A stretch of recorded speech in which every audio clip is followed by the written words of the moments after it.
Siapa yang udah nonton All or Nothing Arsenal? Gimana? Seru? Menegangkan? Atau B aja? Belakangan dokumenter series atau doku-series klub bola emang lagi ngetren. Tapi kenapa sih tren ini bisa muncul? Dan sebenarnya seberapa nguntungin sih konten ini buat klub? Saya Farhan, selengkapnya di Shoutout. Dalam beberapa tahun terakhir, klub-klub bola mulai ngegandeng platform on-demand video buat bikin doku-series behind the scenes musim mereka. Mulai dari kerjasama Sunderland dan Netflix di Sunderland Till I Die, sampai Amazon yang udah ngerilis doku-series Manchester City, Tottenham, Juventus, dan Arsenal. Emang sih saat ini pun udah banyak dokumenter soal bola, mulai dari yang highlight momen-momen penting kayak Piala Dunia, ataupun nge-highlight pemain tertentu.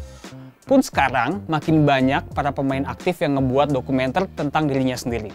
Kayak Griezmann, Neymar, dan yang terbaru dan yang paling banyak dijulitin, Paul Pogba. Walaupun jujur, terutama kalau pemainnya masih aktif, dokumenter semacam itu lebih mirip pencitraan si pemain aja. Makanya nggak kayak dokumenter-dokumenter tersebut yang isinya nggak jauh-jauh dari hanya sekedar wawancara. Doku-series behind the scene ini lebih mirip reality show yang bisa nyeritain segala yang terjadi dalam satu musim secara real dan intim. Bahkan waktu All or Nothing Tottenham dirilis, Mourinho pernah bilang kalau semua adegan di dokumenter itu real dan gak ada satupun orang yang acting. Mirip reality show, syuting doku-series ini dilakuin dengan naruh kamera yang standby 24 jam di berbagai sudut fasilitas klub. Hasilnya, footage-footage kayak latihan, briefing taktik sebelum latihan, sampai percakapan di ruang ganti pun bisa kerekam.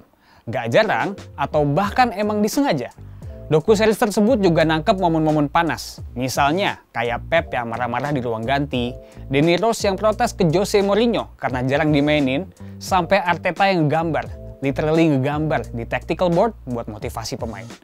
Gak bisa dipungkirin momen-momen krisis kayak gitu yang justru jadi daya tarik terbesar dari doku-series. Hal itu juga yang ngejelasin kenapa doku-series segmented kayak Sunderland Till I Die bisa jadi salah satu doku-series terlaris di Netflix. Kalau lo belum tahu, Sunderland Till I Die itu doku-series yang ceritain perjalanan Sunderland setelah terdegradasi pada tahun 2017. Awalnya, doku-series itu bertujuan buat nyeritain perjuangan Sunderland kembali ke Premier League. Kedengerannya seru ya, tapi yang direkam ternyata lebih seru lagi. Bukannya balik ke Premier League, Sunderland malah ke degradasi lagi ke League One. Tragedi ini justru bikin Sunderland Till I Die jadi lebih laku. Munculnya doku-series ini gak terlepas dari sepak bola sebagai sebuah komoditas komersil.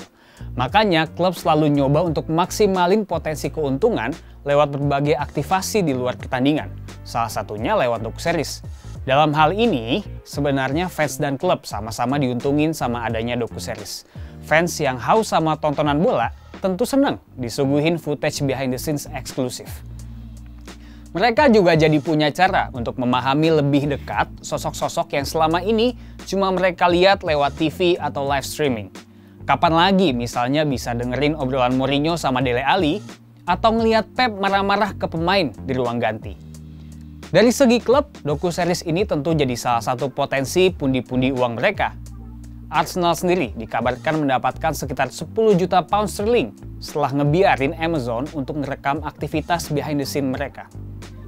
Jumlah serupa juga kabarnya dibayarkan Amazon ke Manchester City dan Tottenham untuk ngebuat doku-series mereka masing-masing. Jumlah tersebut juga belum termasuk potensi bagi hasil dari keuntungan streaming.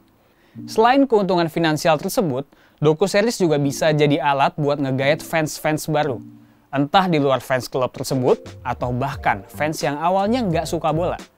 Dalam hal ini, klub bola mungkin mau niru pendekatan yang dilakukan oleh F1 dengan doku-series Drive to Survive mereka di Netflix. Yang terbukti berhasil menjaring fans-fans F1 baru.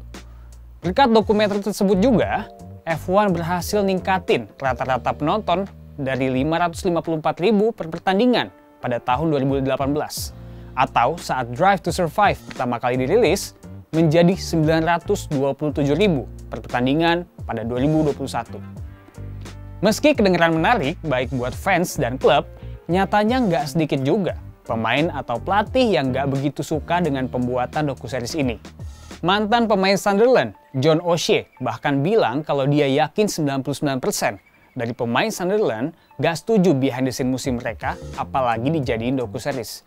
Dari segi pemain, docuseries semacam ini emang berpotensi mengundang kritik yang berlebihan kepada pemain tertentu. Terutama ke pemain yang kebetulan ditampilin melakukan hal yang gak disenengin sama fans. Fans bisa jadi mikir, wah ternyata si pemain ini dia sifatnya gitu ya. Dan berakhir dengan ngebully si pemain habis-habisan di media sosial. Selain itu ada aspek kerahasiaan yang tentunya harus dijaga sama klub dong. Makanya gak semua klub atau manajer bakal setuju sama ide pembuatan docuseries. Bahkan pas docuseries Amazon All or Nothing pertama kali syuting di Premier League, waktu itu buat Manchester City musim 2017-2018. Banyak klub Premier League yang kabarnya keganggu dengan kehadiran kru film yang dibawa City pas main laga away di stadion mereka. Waktu derby di Old Trafford, United pun kabarnya ngasih izin para kru tersebut buat ngambil gambar. Selain itu, ada juga kekhawatiran kalau pembuatan docuseries ini justru bisa berdampak negatif ke performa tim di lapangan. Atau bahkan mempengaruhi keputusan klub. Misalnya, waktu Tottenham ngangkat Mourinho buat ngegantiin Pochettino yang dipecat pada 2019 lalu. Meski nggak terbukti, tapi sebagian fans dan bahkan jurnalis sekalipun nganggep kalau penunjukan Mourinho lebih dilatar belakangi oleh kepentingan pembuatan docuseries tersebut daripada kepentingan sepak bolanya. Masuk akal mengingat Mourinho adalah pelatih box office yang selalu menyuguhkan atraksi yang menarik, baik di bench atau meja konferensi pers. Fans juga pasti mikir kalau di depan kamera TV aja Mourinho nyentrik, gimana di belakang kamera atau behind the scene. Dan siapa fans bola yang gak tertarik denger langsung pep talk-nya Mourinho? Atau cara dia ngomong tatap mata dengan pemain yang digambarin media kejam banget. Maka nggak heran kalau Mourinho yang akhirnya ditunjuk menggantikan Pochettino. Hal ini yang sukses jadi daya tarik utama docuseries All or Nothing Tottenham. Tanpa adanya Mourinho, mungkin docuseries tersebut hanya akan ditonton sama kalangan fans Tottenham aja. Kedepannya, docuseries semacam ini juga kayaknya masih akan bertambah. Apalagi, banyaknya dokumenter bola yang muncul di platform kayak Netflix atau Amazon Prime juga nunjukin kalau pasar untuk dokumenter termasuk docuseries ini cukup besar. Jadi jangan kaget kalau kedepannya akan semakin banyak klub yang mencoba mengekspos keseharian mereka lewat docuseries. Dan jangan kaget juga kalau akan semakin banyak keputusan-keputusan klub yang diambil hanya atas nama kepentingan komersil aja. Termasuk kepentingan pembuatan docuseries ini. Karena bukan nggak mungkin hal itu bakal terjadi. Saya Farhan, sampai jumpa lagi di shoutout berikutnya.